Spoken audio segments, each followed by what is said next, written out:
Everyone, welcome back to my channel. आज का topic है Piaget's theory of cognitive development.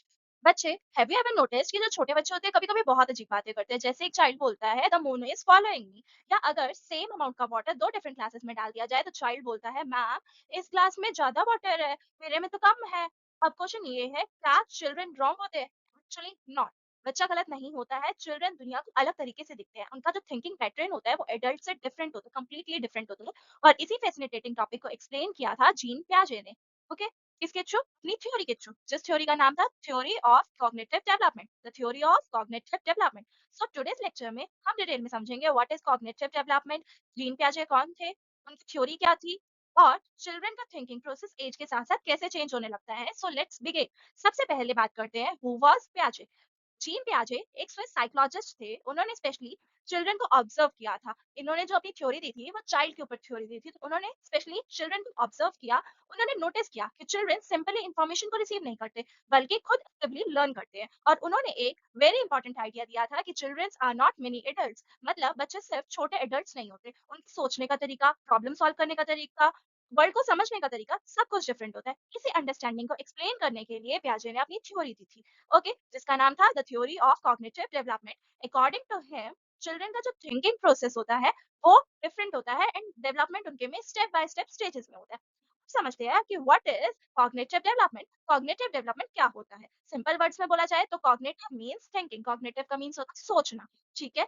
Thinking, understanding, remembering, चीजों को याद रखना, रीजनिंग देना और प्रॉब्लम सॉल्व करना, ये सारी एबिलिटीज आना, ये होता है कॉग्निशन। ओके, और कॉग्निटिव डेवलपमेंट का मतलब होता है how a child's thinking abilities develop over a time. ये सारी चीजें कैसे ग्रो कर रही है बच्चे के अंदर over a period of time.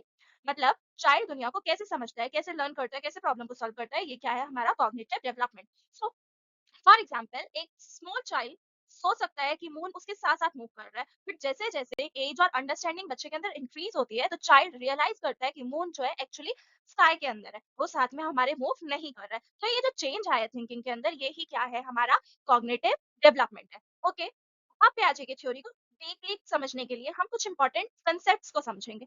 ठीक है, ये कंसेप्ट्स थ्योरी पर बेस्ड है और let's understand them one by one. ठीक है, सबसे पहला जो कंसेप्ट है हमारा दैट इज स्कीमा। स्कीमा को सिंपल लैंग्वेज में समझे तो schema is like a mental folder in our brain. ये क्या है? स्कीमा एक मेंटल फोल्डर है हमारे ब्रेन में। ठीक है, इमेजिन कीजिए आपके ब्रेन में डिफरेंट फोल्डर्स बन रखे हैं। फॉर एग्जांपल, एक चाइल्ड के माइंड में डॉग का एक फोल्डर बना हुआ है। उसके अकॉर्डिंग डॉग कैसा दिखता है? उसके चार पैर है, उसके एक टेल है और बार्किंग साउंड है। ठीक है, ये उसका एग्जिस्टिंग अंडरस्टैंडिंग है। ठीक है, इसी स्टोर्ड अंडरस्टैंडिंग को हम क्या बोलेंगे? स्कीमा।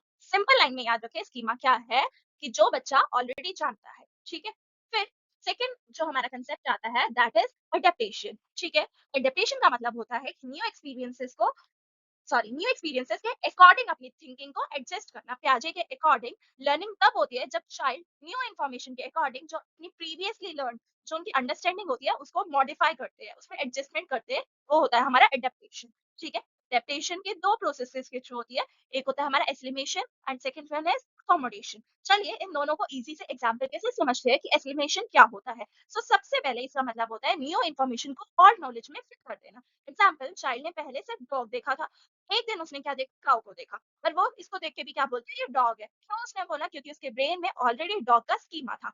ठीक है, न्यू एनिमल को ओल्ड फोल्डर में ही फिट कर रहा था, लेकिन ये क्या था? उसका एसिमिलेशन। सो सिंपल लाइन में बोला जाए कि एसिमिलेशन इज यूजिंग और fitting the old thinking to understand something new. ठीक है, ओल्ड थिंकिंग में ही जो है न्यू इन्फॉर्मेशन को भी क्या करना? फिट करना। ठीक है, नेक्स्ट आता है हमारा अकोमोडेशन। अकोमोडेशन होता है जब ओल्ड थिंकिंग वर्क नहीं करती है, थिंकिंग चेंज करना पड़ता है।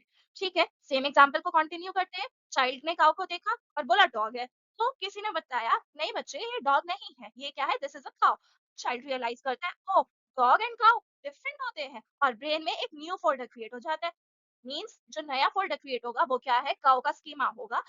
इस प्रोसेस को हम क्या बोलते हैं? अकोमोडेशन। ठीक है, सिंपल वर्ड्स में बोला जाए तो changing thinking to match the reality. अब जो है उसने बच्चे ने अपनी थिंकिंग को चेंज करा है अब न्यू रियलिटी को मैच करने के लिए। ठीक है, so, अब लास्ट टॉपिक जो आता है हमारा, लास्ट कंसेप्ट आता है दैट इज इक्विलिब्रेशन। ये थोड़ा इंपॉर्टेंट है, सो ध्यान से समझना। Equilibration means balance between assimilation and accommodation. मतलब ब्रेन कंटिन्यूअसली ट्राई करता है बैलेंस मेंटेन करने का।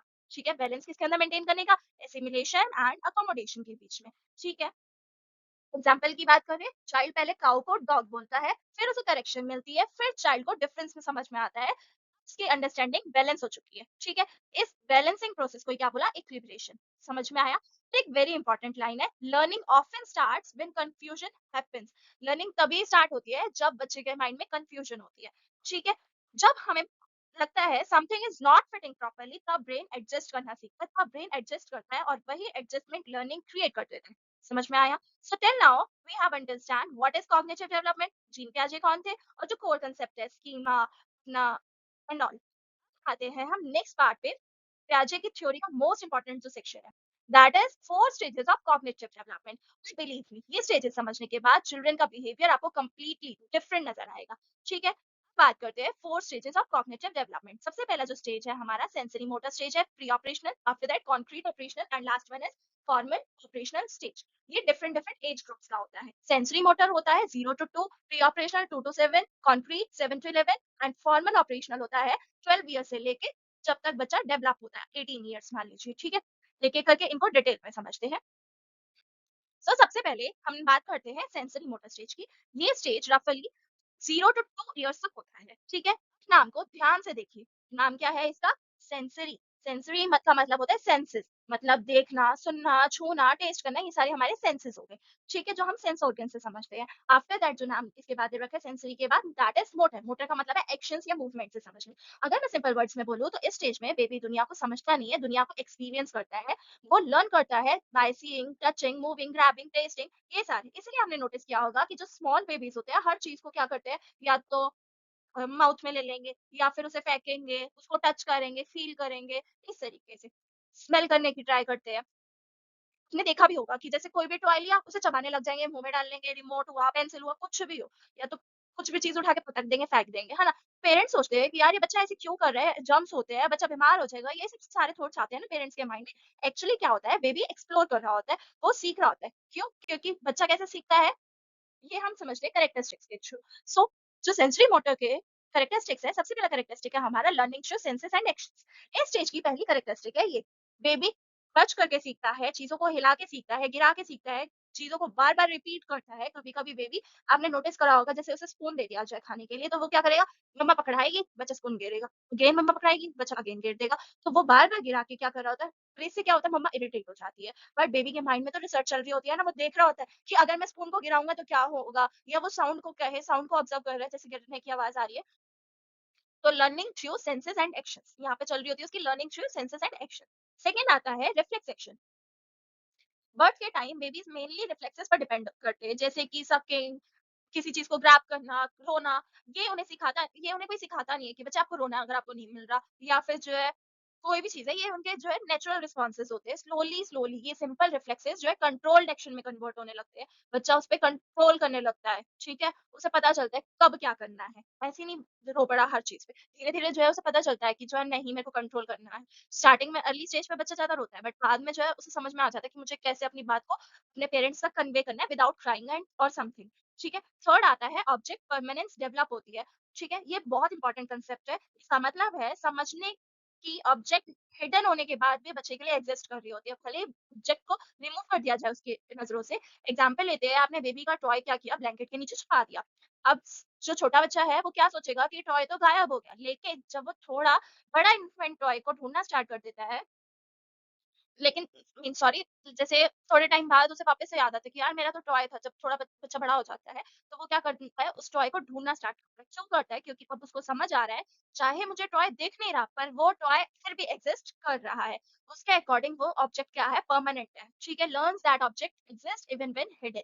फिर आता है ट्रायल एंड एरर। इसमें बच्चा ट्राई करता है, गलती करता है, फिर दोबारा ट्राई करता है। ओवरऑल बच्चा जो है गलती से सीखने लगता है, एक्शंस को बार बार रिपीट करने पे सीखने लगता है। ठीक है, फिर आता है हमारा गोल डायरेक्टेड बिहेवियर। जैसे बच्चा रोता है तो उसके जो रोने का बिहेवियर क्यों है, क्योंकि उसे कुछ चाहिए या उसे कोई प्रॉब्लम हो रही है, कोई दिक्कत हो रही है, मींस उसका बिहेवियर क्या है, गोल डायरेक्टेड है। कुछ भी वो कर रहा है तो उसके पीछे कोई ना कोई उसका पर्पस जरूर है। ठीक है, नेक्स्ट आता है हमारा इमिटेशन एंड मेमोरी। ये दोनों साथ में करेंगे, imitation and beginning of memory. इस स्टेज पर वो एंड तक बेबी जो है इमिटेट करना भी स्टार्ट कर देते हैं। जैसे ये स्टेज खत्म होने वाली होती है ना, जैसे 1.5 साल का बच्चा है, उसके आगे आप फ़ोन पे बात करोगे ना तो वो नोटिस करेगा, अच्छा मम्मा ये कह रही है, आफ्टर दैट वो उन वर्ड्स को क्या करने लग जाएगा, रिपीट करने लग जाएगा। वो कॉपी करना स्टार्ट कर देगा, ठीक है? जैसे आप स्माइल करेंगे, बेबी स्माइल करेगा, आप क्लैप करेंगे, बेबी भी क्या करेगा, क्लैप करेगा। वो फ़ैमिलियर फेसेस को रिमेंबर करना भी स्टार्ट कर देता है। उसकी जो है पहचान बनने लग जाती है। अच्छा वो घर वालों को जानने लग जाता है, नियर बाय जो उससे रेगुलरली बेसिस पे मिलने आते हैं, वो उनको भी क्या करने लग जाता है, जान-पहचान बनाने लग जाता है। उसके माइंड में मेमोरी या फेसेस जो होते हैं, फ़ैमिलियर फेसेस, वो रिमेंबर करना वो स्टार्ट कर देते हैं। आफ्टर दैट अगर कंक्लूजन लिया जाए इसका, ओवरऑल सेंसरी मोटर स्टेज में बेबी सेंसेस, मूवमेंट्स और डायरेक्ट एक्सपीरियंस के थ्रू लर्न करते हैं, और ये स्टेज फ्यूचर लर्निंग की फाउंडेशन बिल्ड करता है, ठीक है? नेक्स्ट है हमारा प्री ऑपरेशनल स्टेज। अब ये जो है हमारा सेकंड स्टेज पर आते हैं। इसका एज ग्रुप क्या रहता है, 2 साल से लेकर 7 साल के बच्चों में। यहाँ चिल्ड्रन की लैंग्वेज बहुत फास्टली डेवलप होती है, इमेजिनेशन स्ट्रांग होती है, लेकिन लॉजिक्स जो है अभी फुल्ली डेवलप बच्चे में नहीं होते हैं, ठीक है? इस स्टेज की सबसे पहली जो कैरेक्टरिस्टिक है वो क्या है, सिंबॉलिक थिंकिंग। मीन्स मतलब चाइल्ड सिंबल्स यूज करना स्टार्ट करते हैं। एग्जाम्पल, जैसे सॉफ्ट टॉयज को बच्चा जो स्टूडेंट्स बना लेते हैं, ये हर किसी ने घर रखा होता है। अपने सॉफ्ट टॉयज लेंगे, उसे जो है चेयर पे लगा दिया, नीचे जमीन पे बिछा लगा लिया, रख दिया, तो फिर वो क्या करता है, उन्हें पढ़ाना स्टार्ट कर देता है, ऐसे सोच के कि वो क्या है, मेरे स्टूडेंट्स है। सो सॉफ्ट टॉयज को स्टूडेंट्स बना दिया, ब्लैंकेट को सुपर हीरो की कैप बना लिया, या बॉक्स को क्या किया, हार बना दिया। ये इमेजिनेशन और सिंबॉलिक थिंकिंग का एग्जाम्पल है, ठीक है? उसके पास एग्जैक्टली वो चीजें नहीं है, लेकिन बस उन सिंबल से जो है वैसा थिंकिंग अपना लेके चल रहा है, वैसे इमेजिनेशन लेके चल रहा है, ठीक है? अब आते हैं अपने फेमस कैरेक्टरिस्टिक पे, दैट इज ईगो सेंट्रिज्म। ध्यान रहे, इसका मतलब सेल्फिशनेस नहीं होता। इसका मतलब है चाइल्ड को दूसरे पर्सन का पर्सपेक्टिव समझने में डिफिकल्टी होती है। एग्जाम्पल की बात करें, चाइल्ड अपनी आंखें बंद करके बोलता है, अब कोई मुझे देख नहीं सकता। क्यों? क्योंकि उसका पर्सपेक्टिव के अकॉर्डिंग अगर उसे कुछ नहीं दिख रहा तो उसे ये लग रहा है कि मेरे आगे से मैं भी सबके लिए डिसअपियर हो चुका हूँ, ठीक है? फिर नेक्स्ट कैरेक्टरिस्टिक आता है हमारा सेंट्रेशन। मतलब चाइल्ड एक ही फीचर पे क्या करता है, फोकस करता है। एग्जाम्पल, 2 ग्लासेस में अगर सेम वाटर है, एक ग्लास बड़ा है और एक ग्लास टॉल एंड नैरो है, चाइल्ड क्या कहता है, इसमें तो ज्यादा पानी है, और दूसरा जो है थोड़ा सा ब्रॉडर है एंड स्मॉल साइज में उसकी कंपैरिजन, तो वो बोलेगा उसमें कम वाटर है। बट एक्चुअली ऐसा क्यों होता है? क्योंकि जो है चाइल्ड का फोकस क्या होता है, उसकी हाइट पे होता है, कि उसकी हाइट बड़ी है, इसका मतलब इसके अंदर ज्यादा है। वो ये चीज तो देखता ही नहीं है कि नैरो है, वाइडर है ना? तो उसका जो सेंट्रेशन, उसका फोकस सिर्फ एक ही फीचर पे है कि हाइट उसकी बड़ी है, इट मींस दैट इसके अंदर ज्यादा क्वांटिटी आई है, ठीक है? फिर आता है हमारा नेक्स्ट, लैक ऑफ कंजर्वेशन। उस स्टेज में चाइल्ड को कंजर्वेशन समझना मुश्किल होता है। कंजर्वेशन का मतलब होता है शेप चेंजेस होने के बाद भी क्वांटिटी सेम रह रही है, उसको लगता है। लेकिन चाइल्ड क्या सोचता है कि शेप बदल गई, क्वांटिटी भी क्या हो जाएगी, बदल गई। वो ये नहीं सोचता कि भले ही क्वांटिटी चेंज, मतलब शेप चेंज हो चुकी है, पर क्वांटिटी तो सेम है। मैंने एक ग्लास का वाटर दूसरे ग्लास में डाल दिया, क्वांटिटी सेम रही, बट अकॉर्डिंग टू हिम वो क्वांटिटी अब क्या हो चुकी है, चेंज हो चुकी है। बट एक्चुअल में शेप बदली एंड क्वांटिटी भी नहीं बदली, ये सिनेरियो है, बट उसके अंदर वो चीज लैक करती है, ठीक है? फिर आता है हमारा एक बहुत इंटरेस्टिंग एक और फीचर है, दैट इज एनिमेशन। मतलब नॉन लिविंग चीजों को क्वालिटीज दे देना। जैसे मेरा टेडी तो सैड है, सन क्या है, मेरे साथ साथ चल रहा है, मेरी डॉल को अब गुस्सा आ रहा है, आप उसे खाना नहीं दे रहे हो। तो ये सारी चीजें क्या है, वो एनिमेशन करने लग जाता है। वो जो ऑब्जेक्ट्स होते हैं उनको भी लाइफ देने लग जाता है, वो सोचने लगता है कि उसके अंदर भी क्या है, फीलिंग्स है, ठीक है? सो ये इरिवर्सिबिलिटी, वो सोचता है कि जो थिंकिंग है वो रिवर्स नहीं हो सकती, चीजें अनडू नहीं हो सकती। रैपिड लैंग्वेज डेवलप होती है, बच्चे के अंदर वोकैबुलरी वगैरह इंक्रीज हो रही होती है। तो अगर कंक्लूजन लिया जाए तो प्री ऑपरेशनल स्टेज में लैंग्वेज इमेजिनेशन बहुत स्ट्रांग हो जाती है बच्चे के अंदर, लेकिन जो लॉजिकल थिंकिंग होती है वो अभी डेवलप होनी स्टार्ट होती है, ठीक है? बच्चा लॉजिकली फुल्ली डेवलप नहीं होता है। जब कॉन्क्रीट ऑपरेशनल स्टेज में आता है, तब ये स्टेज होती है 7 to 11। इसके अंदर बच्चे के अंदर चेंजेस आते हैं। जो चाइल्ड है वो लॉजिकली भी सोचना स्टार्ट कर देता है, मतलब उसकी थिंकिंग पहले से ज्यादा ऑर्गेनाइज्ड और लॉजिकल हो जाती है। बट एक इंपॉर्टेंट पॉइंट याद रखिए, ये logic mainly real and practical, या बोले तो रियल लाइफ प्रॉब्लम्स सबके सिचुएशन में काम करता है। इसीलिए इस स्टेज का नाम क्या है, concrete operational stage. Concrete means real, visible, practical things, इन्हीं के ऊपर होता है, ठीक है? अब इसके फीचर्स को देखते हैं। लॉजिकल थिंकिंग बिगेन हो जाती है। अब चाइल्ड सिंपल प्रॉब्लम्स को भी लॉजिक के साथ सॉल्व कर सकता है। एग्जाम्पल, अगर टीचर बोले तुम्हारे पास 5 चॉकलेट्स है, मैंने 2 और दे दी, तो टोटल कितने हुई? अब चाइल्ड इजीली कैलकुलेट कर लेगा, मतलब लॉजिकल थिंकिंग ग्रेजुअली उसके अंदर डेवलप होने लगी है। फिर आता है हमारा कंजर्वेशन अंडरस्टूड या कंजर्वेशन डेवलप्स। अब रिमेंबर, हमने प्री ऑपरेशनल स्टेज में वाटर ग्लास एग्जांपल डिस्कस किया था, अब सेम एग्जांपल को यहाँ यूज करते हैं। मैंने दो ग्लासेस में इक्वल वाटर है, एक ग्लास का शेप चेंज कर दिया। अब चाइल्ड क्या बोलेगा कि वाटर जो है दोनों में सेम है, क्योंकि अब कंजर्वेशन डेवलप हो चुकी है बच्चे के अंदर। चाइल्ड समझने लगा है कि अपीयरेंस चेंज होने से क्वांटिटी जरूरी नहीं है कि चेंज हो जाए, शेप चेंज होने से क्वांटिटी पे जरूरी नहीं है कि फर्क पड़ेगा। अब अपनी नेक्स्ट कैरेक्टरिस्टिक है डिसेंट्रेशन। प्री ऑपरेशनल स्टेज में चाइल्ड सिर्फ एक फीचर पे फोकस करता था, अब जो है क्या है, चाइल्ड मल्टीपल एस्पेक्ट्स को एक साथ कंसीडर कर सकते हैं। वाटर ग्लास एग्जांपल में अब वो सिर्फ हाइट नहीं देखेगा, वो हाइट भी देखेगा, उसका नैरो है या फिर हाइट प्लस ब्रेथ, दोनों चीजें देखेगा, ठीक है। और फिर वो बताएगा कि जो अमाउंट है वाटर का क्या है, सेम है, वो एक साथ जो है डिफरेंट एस्पेक्ट्स पे भी फोकस करेगा, ना कि सिंगल पे करेगा, ठीक है। फिर आता है next important characteristic, that is reversibility. Means child mentally actions को रिवर्स कर सकता है। सिंपल एग्जांपल ले, अगर 5 प्लस 3 8 है तो चाइल्ड को अब समझ आ चुका है कि 8 माइनस 3 5 होगा, या 3 प्लस 5 भी क्या होगा, 8 होगा। अगर क्या अगर क्ले का शेप चेंज कर दिया जाए तो चाइल्ड समझ सकता है, उसे वापस ओरिजिनल शेप में भी लाया जा सकता है। ये है उसकी रिवर्सिबल थिंकिंग, ठीक है। नेक्स्ट आता है हमारा क्लासिफिकेशन एंड सीरिएशन। इन दोनों को साथ में देखते हैं।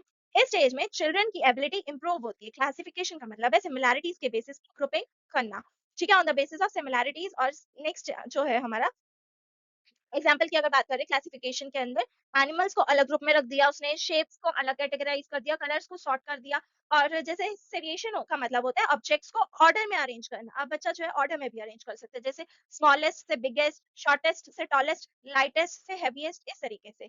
फिर नेक्स्ट आता है हमारा कोज एंड इफेक्ट अंडरस्टैंडिंग। मीन्स कि क्यों हुआ, कैसे हुआ, कोई भी इवेंट के पीछे क्या रीजन है, ये समझने लगता है बच्चा। लेस ईगोसेंट्रिक थिंकिंग, मतलब चाइल्ड ग्रेजुअली लेस ईगोसेंट्रिक हो जाता है। वो समझने लगता है कि दूसरे लोग मेरे जैसे नहीं सोचते, सबका पर्सपेक्टिव अलग होता है, ठीक है। पर्सपेक्टिव का क्या है, जो पर्सपेक्टिव टेकिंग है वो बच्चे के अंदर इंप्रूव होने लगती है। अगर इसका कंक्लूजन लिया जाए तो ओवरऑल जो कॉन्क्रीट ऑपरेशनल स्टेज में चाइल्ड लॉजिकली डेवलप करते हैं, बट मेनली जो रियल और कॉन्क्रीट सिचुएशंस के लिए ही होता है, रियल सिचुएशंस के लिए होता है। लास्ट स्टेज जो हमारी आती है that is formal operational stage. अब आते हैं पियाजे के फाइनल स्टेज पे, ठीक है। ये स्टेज अप्रोक्सीमेटली 11 या 12 इयर्स के ऑनवर्ड स्टार्ट होती है। यहाँ थिंकिंग का लेवल काफी मैच्योर हो जाता है बच्चे के अंदर। इंडिविजुअल सिर्फ रियल ऑब्जेक्ट्स के बारे में नहीं सोचता है, आइडियाज पॉसिबिलिटीज के बारे में भी सोच सकता है, ठीक है। इसके फीचर्स रहते हैं हमारे एब्स्ट्रैक्ट थिंकिंग। इस स्टेज की सबसे इंपॉर्टेंट कैरेक्टरिस्टिक है एब्स्ट्रैक्ट थिंकिंग। मतलब अब थिंकिंग फिजिकल चीजों से आगे बढ़ चुकी है, ठीक है। बच्चा सोच सकता है, पर्सन कंसेप्ट कंसेप्ट्स के बारे में सोच सकता है, जैसे कि जस्टिस क्या है, फ्रीडम, मोरालिटी, इक्वालिटी, ये चीजें टच या सी तो नहीं की जा सकती है, बेसिकली आइडिया है, कोई ऑब्जेक्ट नहीं है ना। तो फिर भी इन सब के बारे में बच्चा सोच सकता है, ये क्या है, हमारी एब्स्ट्रैक्ट थिंकिंग है। फिर नेक्स्ट कैरेक्टरिस्टिक आता है हाइपोथेटिकल थिंकिंग।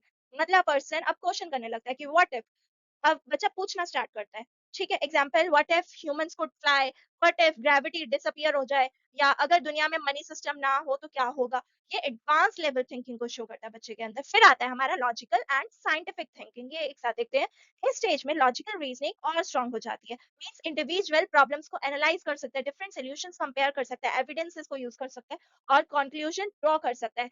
इसी वजह से इसे जो है हम logical as well as scientific thinking बोलते हैं, ठीक है। क्योंकि बच्चे के अंदर ये दोनों चीजें अब क्या होने लगी है, डेवलप होने लगी है। आफ्टर दैट आता है हमारा problem solving and future oriented thinking. मतलब अब बच्चा डिफरेंट डिफरेंट प्रॉब्लम्स को, मल्टीपल प्रॉब्लम्स के सॉल्यूशन सोच सकता है, और अ पर्सन फ्यूचर के बारे में भी डीपली सोचना स्टार्ट करता है।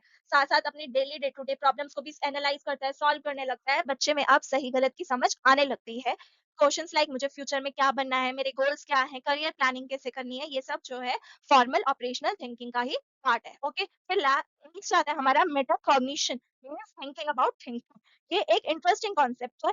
सिंपल वर्ड्स में बोला जाए, thinking about your on thinking, मतलब पर्सन खुद को एनालाइज करता है, मैं बेस्ट कैसे लर्न करता हूँ, मैंने ये मिस्टेक क्यों करी, मुझे अपनी स्ट्रेटेजी कैसे इंप्रूव करनी चाहिए। ये सेल्फ अवेयरनेस का हायर लेवल है, ठीक है। अब लास्ट जो हमारा रह गया है इसके अंदर कैरेक्टरिस्टिक, दैट इज आइडियलिज्म, ठीक है। इसके अंदर इस स्टेज में मतलब एडल्ट जो एडल्ट्स होते हैं कभी कभी आइडियलिस्टिक भी हो जाते हैं। वो सोचते हैं कि वर्ल्ड परफेक्ट कैसे हो सकता है, सोसाइटी बेटर कैसे बन सकती है, पीपल को ऐसे बिहेव करना चाहिए। ये क्या है, उनके आइडियलिस्टिक है। ये उस थिंकिंग का एग्जाम्पल है, वो अपने अकॉर्डिंग कि किस तरीके से चेंजेस करें तो कैसा हो जाएगा मेरा देश, ऐसी चीजें, आइडियलिस्टिक चीजें सोचने लगते हैं, ठीक है। फिर हमारा जो टॉपिक है अभी तक हमने बच्चे समझ चुके हैं कि पियाजे के 4 स्टेजेस क्या थे कॉग्निटिव डेवलपमेंट की। एक बारी क्विक रिविजन कर लेते हैं। सेंसरी मोटर जो होता है 0 टू 2 होता है। बच्चा यहाँ पे लर्निंग थ्रू सेंसेस और एक्शंस के थ्रू करता है। प्री ऑपरेशनल स्टेज होता है 2 टू 7 होता है। लैंग्वेज और इमेजिनेशन डेवलप होती है बट लॉजिक बच्चे के अंदर अभी भी वीक होता है। फिर आता है कॉन्क्रीट ऑपरेशनल स्टेज होती है 7 टू 11 या 7 टू 12। लॉजिकल थिंकिंग डेवलप होता है फॉर रियल सिचुएशन। फिर आता है हमारा फॉर्मल ऑपरेशन स्टेज, ये होता है 11 प्लस। यहाँ पे एब्स्ट्रैक्ट लॉजिकल और एडवांस थिंकिंग डेवलप होती है। याद रखने का इसको और नाम एसपीसीएफ। जो स्टेजेस है हमारी जो जीन पियाजे ने दी है that is SPCF. Sensory motor stage pre operational, P stands for pre operational, C stands for concrete, F stands for formal. क्या है एसपीसीएफ याद रहेगा। फिर आते हैं इसी तरीके से पियाजे एक्सप्लेन करते हैं कि चिल्ड्रन का थिंकिंग पैटर्न जो है एज के साथ स्टेप बाय स्टेप डेवलप होता है। सो स्टूडेंट्स अब हमने पियाजे की 4 स्टेजेस डिटेल में समझ लिया है। क्वेश्चन ये है कि पियाजे की थ्योरी हमें ओवरऑल क्या सिखाती है, टीचिंग लर्निंग प्रोसेस में इसका क्या इंपॉर्टेंस है और टीचर को क्लासरूम में क्या रोल प्ले करना चाहिए और इस थ्योरी के स्ट्रेंथ्स या लिमिटेशंस क्या है। चलिए अब स्टेप बाय स्टेप इन्हें भी समझते हैं। सबसे पहली बात करते हैं हम कैरेक्टरिस्टिक्स की, पियाजे की थ्योरी के कैरेक्टरिस्टिक्स की।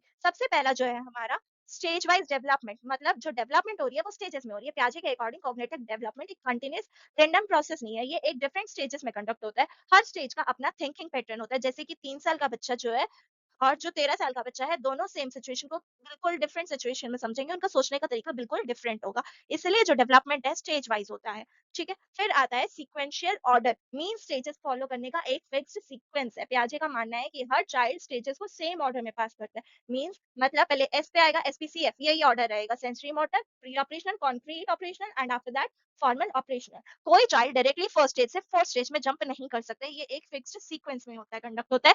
थर्ड जो है हमारा एक्टिव लर्निंग है। इट मींस जो चिल्ड्रंस है दे आर एक्टिव लर्नर्स। पियाजे के अकॉर्डिंग चिल्ड्रन पैसिव लर्नर्स नहीं होते हैं, वो कौन होते हैं, एक्टिव लर्नर्स होते हैं। वो सिर्फ इन्फॉर्मेशन को रिसीव नहीं करते हैं, वो एक्टिवली एक्सप्लोर करते हैं, क्वेश्चंस पूछते हैं, एक्सपेरिमेंट्स करते हैं और खुद नॉलेज को कंस्ट्रक्ट करते हैं। इसलिए पियाजे को कंस्ट्रक्टिविस्ट अप्रोच का सपोर्टर भी माना जाता है कि ये कंस्ट्रक्टिव थ्योरी जो है वो जीन पियाजे ने दी थी। ठीक है, जो अप्रोच थी कंस्ट्रक्शन वाली कंस्ट्रक्टिविस्ट, वो किसने दी थी, जीन पियाजे ने दी थी। ठीक है, फिर आता है हमारा लर्निंग डिपेंड्स ऑन मैच्योरिटी। पियाजे बिलीव करते हैं कि लर्निंग तभी इफेक्टिव होती है जब चाइल्ड मेंटली रेडी होता है। ठीक है, अगर चाइल्ड डेवलपमेंटल स्टेज के अकॉर्डिंग रेडी ही नहीं है तो लर्निंग जो है उसके लिए डिफिकल्ट हो जाएगी। इसीलिए अगर इसीलिए जो एज अप्रोप्रिएट होती है टीचिंग के लिए बहुत इंपॉर्टेंट होती है कि इतने साल का बच्चा ही फर्स्ट क्लास में बैठेगा, तो ये इसीलिए होती है ताकि बच्चा अपनी एज अप्रोप्रिएट एज के अकॉर्डिंग लर्न कर सके। ठीक है, फिर आता है हमारा यूनिवर्सल नेचर कहें या क्वालिटेटिव चेंज की बात करें। सो यूनिवर्सल जो कॉग्निटिव डेवलपमेंट है वो यूनिवर्सल है। पियाजे के अकॉर्डिंग कॉग्निटिव डेवलपमेंट के स्टेजेस दुनिया भर के चिल्ड्रन में कॉमन होते हैं, मतलब ऑल ओवर द वर्ल्ड वो क्या रहेगा, सेम रहेगा। ठीक है, बिल्कुल कॉमन रहेगा।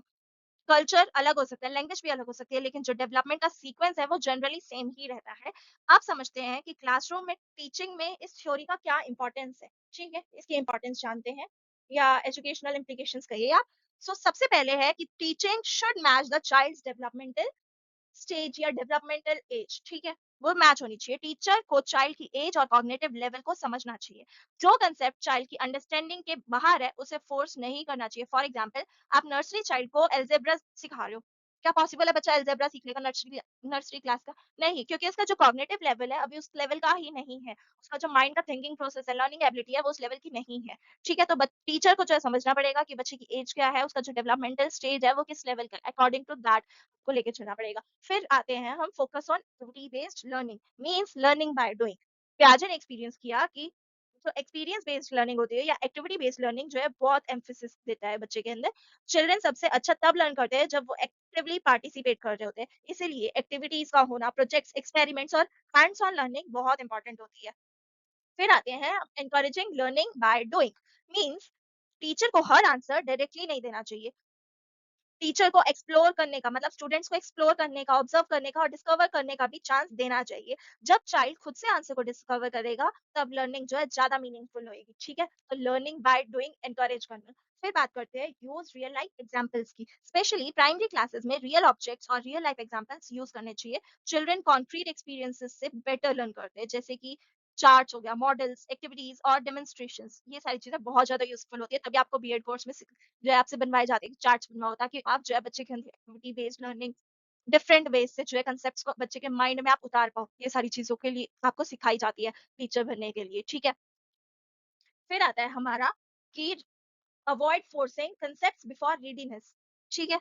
मींस हर चाइल्ड जो है डिफरेंट होता है, सब चिल्ड्रन सेम स्पीड से लर्न नहीं कर सकते हैं, या टीचर को भी क्या है बच्चे के अंदर जो इंडिविजुअल डिफरेंसेस है उसे समझना चाहिए। और जो है बच्चे को जो है फोर्सफुली चीजों को लर्न नहीं करवाना चाहिए। क्या फोर्स, पहले आप बच्चे को समझाओ फिर रीड करवाओ, ऐसे जाना चाहिए, ना कि आप फोर्सफुली कि ले चल चैप्टर पढ़, क्वेश्चन से याद करके आ जाइए, ऐसे नहीं होगा। उसको समझाना पड़ेगा, उसको एक्सप्लेन करना पड़ेगा, उसको एक्सपेरिमेंट्स दिखाने पड़ेंगे, रियल लाइफ एग्जांपल्स देने पड़ेंगे, फिर रीडिंग पे जाना पड़ेगा, ठीक है। So role of teacher according to पियाजे, इसको भी समझ लेते हैं कि टीचर का क्या रोल होता है। Teacher is a guide not just a lecturer, ठीक है। Teacher as a facilitator, teacher सिर्फ नॉलेज देने वाला पर्सन नहीं होना चाहिए, टीचर एक फैसिलिटेटर होना चाहिए, मतलब लर्निंग प्रोसेस को वो गाइड करे अच्छे से, ठीक है, ना कि लेक्चर दे एंड आ जाए। नेक्स्ट आता है create a supportive learning environment. Means teacher को क्लासरूम में एक ऐसा एनवायरनमेंट क्रिएट करना चाहिए जहां चिल्ड्रन फ्रीली एक्सप्लोर कर सके, क्वेश्चंस पूछ सके, मिस्टेक्स कर सके, मिस्टेक्स करे तो उनसे सीखे भी, एक ऐसा एनवायरनमेंट देना चाहिए, ठीक है। Encourage exploration and questioning. Children naturally जो है बच्चे के अंदर क्या आनी चाहिए, क्यूरोसिटी आनी चाहिए, ठीक है। टीचर का काम है उनकी क्यूरोसिटी को एनकरेज करना, ठीक है, ताकि बच्चे क्या कर सके, एक्सप्लोर कर सके। क्वेश्चंस को डिस्करेज नहीं करना, बच्चों अगर बच्चा सामने से क्वेश्चन पूछना उन्हें डिस्करेज नहीं करना, उन्हें और ज्यादा एनकरेज करना है, ठीक है। फिर आता है provides hand on activities. So पियाजे प्रैक्टिकल लर्निंग में बिलीव करते थे, इसीलिए टीचर को एक्टिविटीज, गेम्स, एक्सपेरिमेंट्स और प्रोजेक्ट्स ऑर्गेनाइज करने चाहिए, ठीक है। फिर आता है हमारा ऑब्जर्व चिल्ड्रंस। बच्चे को अच्छे से केयरफुली जो है देखो, ऑब्जर्व करो और जो है उनके इंडिविजुअल डिफरेंसेस को रिस्पेक्ट करो, ठीक है। टीचर को स्टूडेंट्स को ऑब्जर्व ऑब्जर्व करना चाहिए कि किस तरीके से बच्चा जो है पार्टिसिपेट कर रहा है, कैसे बिहेव कर रहा है, उनकी थिंकिंग लेवल को समझना चाहिए उसके अकॉर्डिंग, या उनका जो थिंकिंग लेवल है, थिंकिंग लर्निंग एबिलिटीज है, उनको समझना चाहिए कि हर एक बच्चा सेम नहीं होता, उनके इंडिविजुअल डिफरेंसेस को रिस्पेक्ट करना चाहिए, सेम बैकग्राउंड से नहीं आ रहे बच्चे, सो उनका जो थिंकिंग है, प्रोसेस है, वो अलग होगा, सभी से आपस में अलग होगा, और उसी के अकॉर्डिंग जो टीचिंग स्ट्रेटेजीज है यूज करनी चाहिए टीचर्स को, ठीक है। फिर अब हम बात करते हैं कि इसके क्या एडवांटेजेस है, आफ्टर दैट क्या डिसएडवांटेजेस है। एडवांटेजेस की बात करें तो चाइल्ड सेंटर्ड अप्रोच है, बेसिकली इसके अंदर जो है बच्चे के ऊपर फोकस किया जाता है, चाइल्ड सेंटर्ड लर्निंग हो रही है यहाँ पे। ये थ्योरी चाइल्ड को लर्निंग प्रोसेस का एक सेंटर मानती है। फोकस टीचर पर नहीं होता, फोकस कहाँ होता है इस थ्योरी के अकॉर्डिंग, चाइल्ड के ऊपर फोकस होता है कि बच्चा इंपॉर्टेंट है, उसका मेजर रोल है, ठीक है, वो एक्टिव लर्नर है। फिर आता है हमारा easy to understand and apply, means improved understanding of child thinking. पियाजे ने हमें बताया कि चिल्ड्रन एडल्ट्स की तरह नहीं सोचते हैं, ये एजुकेशनल फील्ड के लिए एक कहे ना कि बहुत ज्यादा रेवोल्यूशनरी कंसेप्ट है, तो ये वही कंट्रीब्यूशन था, बहुत ज्यादा इंपॉर्टेंट, ठीक है, कि बच्चे को समझा जाए, ठीक है, वो एडल्ट्स की तरह नहीं है, उनके मेंटल एबिलिटी को, उनके थिंकिंग एबिलिटी को अकॉर्डिंग टू स्टेज वाइज, उनके एज वाइज समझा जाए, ठीक है। फिर आता है हमारा useful for classroom teaching. Means teacher को एज अप्रोप्रिएट टीचिंग प्लान करने में हेल्प मिलती है, एक्टिविटीज और लर्निंग एक्सपीरियंसेस डिजाइन करना और ज्यादा इजी हो जाता है। फिर आता है एनकरेजेस एक्टिव पार्टिसिपेशन। इसके अंदर स्टूडेंट्स को एक्टिव पार्टिसिपेशन के लिए एनकरेज करा जाता है, लर्निंग इंटरेस्टिंग और मीनिंगफुल बनाई जाती है बच्चों के लिए। Helps teachers understand thinking students thinking, means बच्चे को समझने में हेल्प मिलती है, और इससे क्या है टीचिंग मेथड्स जो है बहुत ज्यादा इफेक्टिव हो जाते हैं और पियाजे के आइडियाज से इन्फ्लुएंस्ड होते हैं, ठीक है। फिर डिसएडवांटेजेस की बात करी जाए कि हर थ्योरी की तरह पियाजे की थ्योरी में भी कुछ लिमिटेशंस थे, तो वो क्या लिमिटेशंस है वो समझते हैं।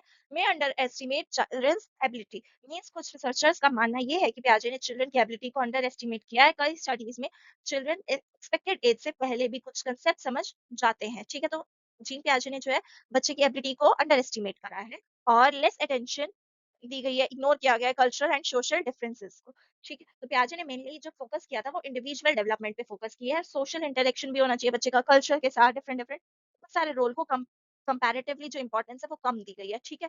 इंडिविजुअल डिफरेंसेस पे दी गई ज्यादातर। फिर stages are not always rigid in real life, ठीक है। सो रियल लाइफ में जो है हर चाइल्ड एग्जैक्टली सेम एज पर सेम स्टेज अचीव नहीं करता है, ये भी है। डेवलपमेंट स्पीड जो है हर एक में डिफरेंट होती है क्योंकि इंडिविजुअल डिफरेंसेस है, तो ये चीज जो है रिजिड नहीं हो सकती हमेशा, बट उन्होंने क्या करा, रिजिड कर दिया age wise.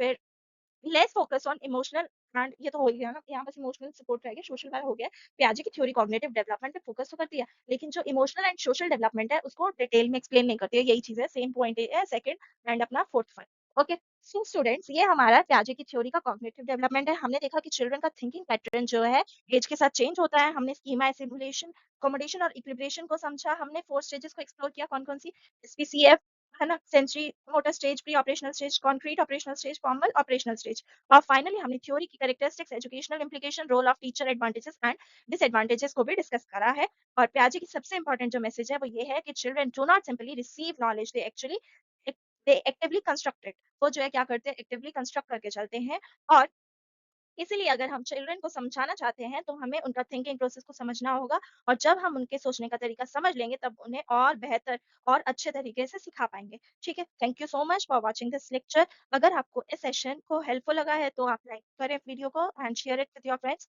And subscribe to the channel for more educational concept. और कमेंट सेक्शन में बताइए कि पियाजे की थ्योरी में अगर आपको कभी भी कहीं पे भी डाउट रह गया है तो आप मुझे मेंशन कीजिए, मैं आपके डाउट्स को सॉल्व करूंगी। So and thank you everyone and I will see you in the next lecture. Okay.